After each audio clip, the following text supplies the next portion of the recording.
Grand opening এর দিন আমরা হাজির হয়েছি আদি ইন্টারন্যাশনাল রেস্টুরেন্টে। সেখানে আমাদের যাওয়ার কোনো ইচ্ছা ছিল না, বাট ইনভাইটেড ছিলাম। আমি, আমার হাজবেন্ড আর আমার পুচকে সোনা আমরা পা রাখলাম যখন, তখন ভাবিনি দিনটা এতটা স্পেশাল হবে। জমকালো ওপেনিং, দারুণ পরিবেশ, সবকিছুই চমৎকার ছিল। তবে আসল সৌন্দর্য লুকিয়ে ছিল আমাদের 1 বছরের ছোট্ট রাজপুত্রের মাঝে। আমি কিন্তু বেশিরভাগ ওর ভিডিওই ক্যাপচার করেছি। আমার জীবনে আর আছে কি ও ছাড়া?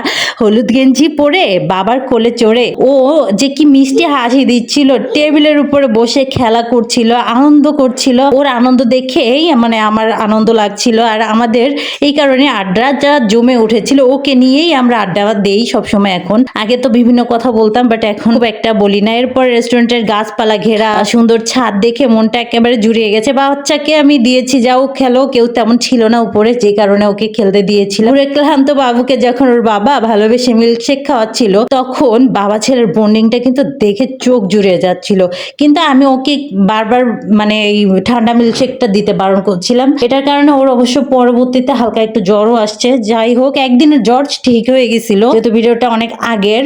আর শেষে আমি এটা ক্যাপচার না করেই পারলাম না। আমার বাচ্চা তখন হাঁটতে পারে, মানে 2 4 5 পা দিয়ে কিন্তু পড়ে যায়, এরকম অবস্থা। তো ওর বাবা ওকে খুব সাবধানে হাঁটাচ্ছিল, মানে যখন চলে যাচ্ছিলাম সেও খুব সুন্দর করে হাঁটছিল।